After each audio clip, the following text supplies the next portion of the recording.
Hello, my name is Sid, and today I'm going to be presenting my COVID-19 photo essay.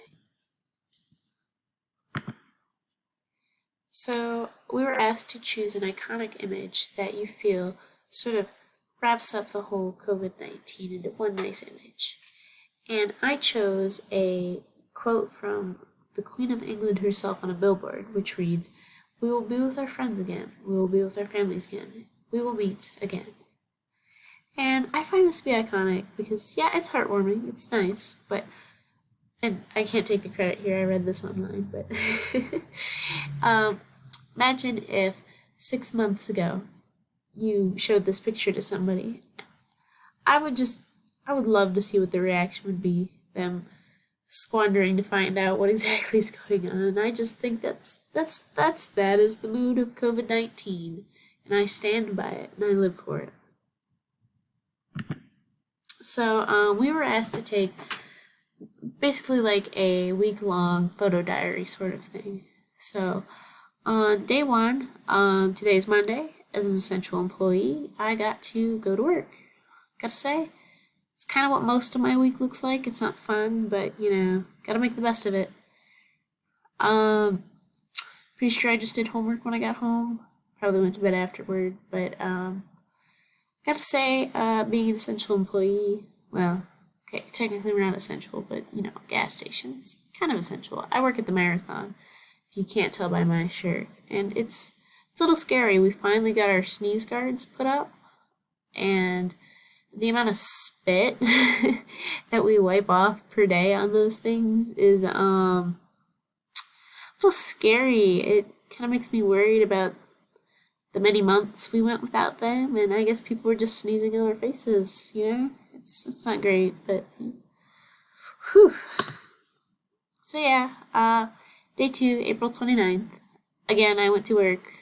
I honestly didn't feel like adding a picture of myself in here for like the 5 days I worked this week. So instead, this is my dog Pippi. I love her very, very, very much. She's very loud sometimes, though. She is the first one to bark when anyone knocks on the door, and she has these cute little yippy yappy barks. And honestly, she's been my rock during all of this. My parents too, but mostly my dog, my other animals. So, yeah, today was a sort of rinse and repeat day. Got home, did homework. Wasn't a blast, but gotta keep up with things. So, day three, April 29th. It's the first day I had off this week. So I went outside and I picked dandelions for my rabbits. Me and my family breed rabbits, so it's really cool. I get to see like the whole lifespan of these guys. I just love them all. My favorite are the casters. Those are the ones that I specifically breed, which are they're the brown ones. Technically, they're a goody, so they've got like the technically they're not brown. They've got rings in their fur, and it's the top band is like black, the middle is like orange, and the undercoat is like sort of like a blue color. But they all like fold on top of each other, and they make like this cool smooth gradient that is like this nice brown. I guess yeah, I guess they're brown.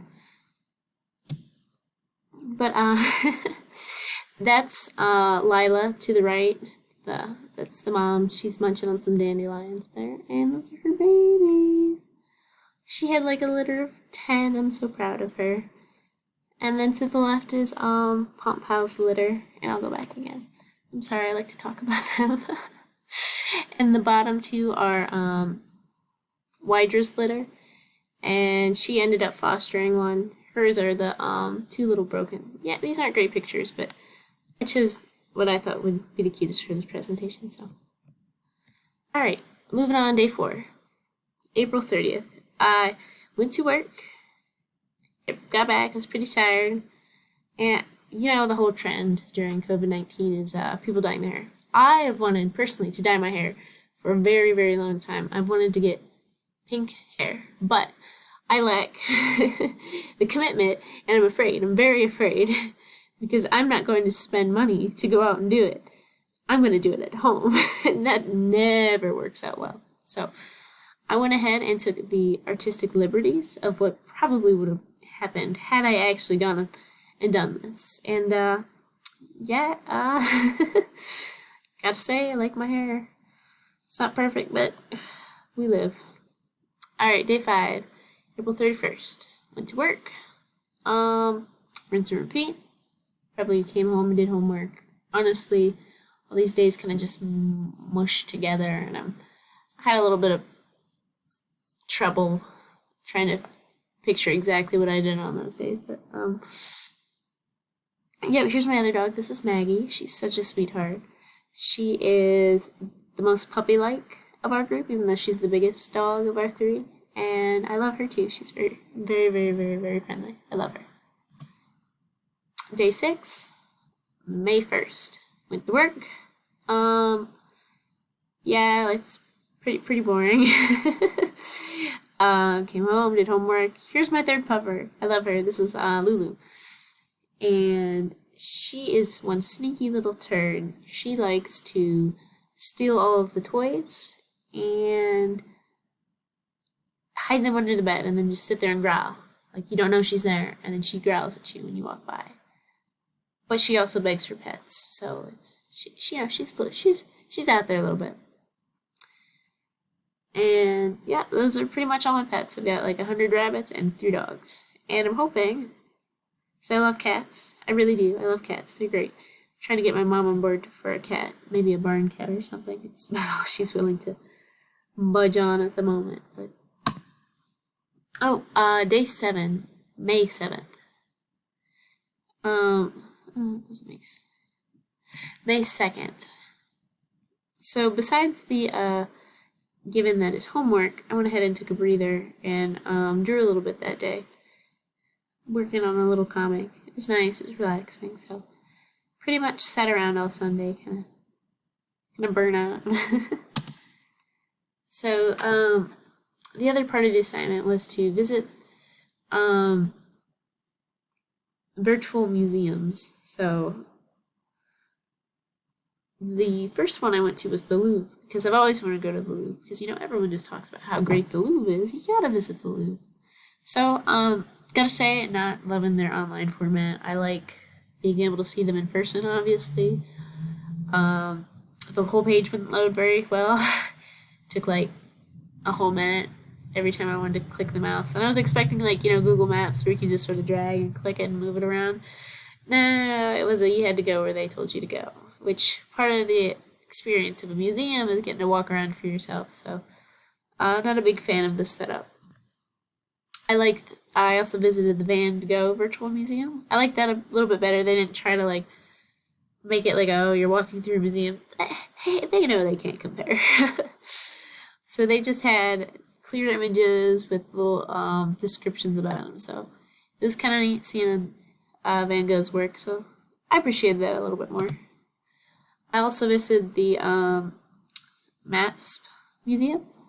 It's pretty cool. It was pretty much set up like the virtual Van Gogh, so I don't have a lot to say more about that. But it was nice. I appreciated looking at all the art. So. How can research, professional practice, and art history museum studies help us better understand the COVID outbreak and individual, societal, global responses to it? Whew, what a mouthful. So I picked a quote from, I'm going to botch her name, Marjorie Schwartzer. But we can provide critical perspective on broader developments and trends. We can think about what the public will want to know about this moment in the future. I think that quote pretty much sums up a lot of what I wanted to say about it. Museums are very important, even during this time when we can't exactly visit them. But they keep an accurate representation of the past.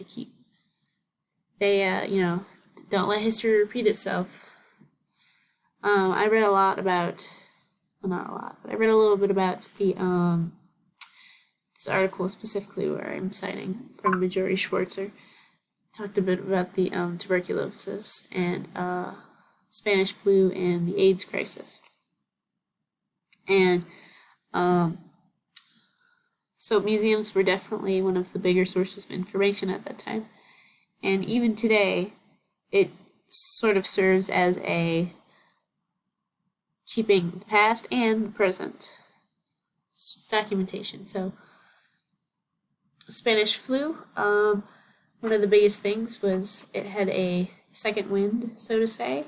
Hopefully that doesn't happen with the COVID-19, but by reviewing what happened in past pandemics, we can sort of prep and prepare for what's may or may not come. So, as much as I'd like for museums to open, I think it's probably best for the public to stay at home a little bit longer before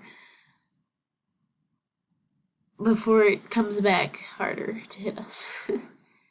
And also serves as a form of public education. Again, if this was a slightly different pandemic, well, I'm sure any pandemic you'd sort of have to stay home regardless, but generally speaking, it's a form of education, and these virtual museums quite entertaining during this outbreak, and it still allows you to be entertained by art and educate yourself on art and history during these troubling times. So now, what did I personally do? What sort of art did I use to help cope through this? Gotta say, I didn't really have a lot of extra time during this COVID-19. It's, as you know, everyone's talking about, oh, I have nothing to do. I binge watch everything right now. I would live for that, honestly. I'm so tired. But yeah, music definitely was probably my biggest rock there. Rock. I don't listen to rock music, but I'm gonna pretend I do so that pun works. Be dead without my playlist. It's what I listen to as soon as I get home while I'm walking the dogs real quick, that sort of thing. So I'm gonna pretend that I actually played video games because it's one of the things I wanted to do and I haven't gotten to in a while. Kind of played Sword and Shield right when it came out in November, played it for like a couple months, and then I beat it, and as much as I'm going to go back and finish hatching eggs and stuff on that game, I haven't had the time, so pretend I actually did these things, yes. So TV shows, Star Trek, I was working on Picard, got to episode 4, that's about it. Watched a couple of the TOS original episodes, a couple of the Deep Space Nine episodes I watched. Can't go through this pandemic without our guys, So Walking Dead 2 that aired and didn't air, stopped airing because they couldn't shoot it anymore. That was fun. A couple of animated shows. Steven Universe had its finale, which was kind of a bummer. Really good show. Sad to see it go. Had gorgeous backgrounds. I love the animation. Very pretty. Got a little bit of a weeaboo. Watched some anime. The Owl House, that's new. Been getting into it a little bit. And movies, haven't had the time to see a full one in a while. So I'll get back to you on that. But yeah, these things sort of help ground me, keep me focused on give myself a little break. So thank you for watching. And here are my references.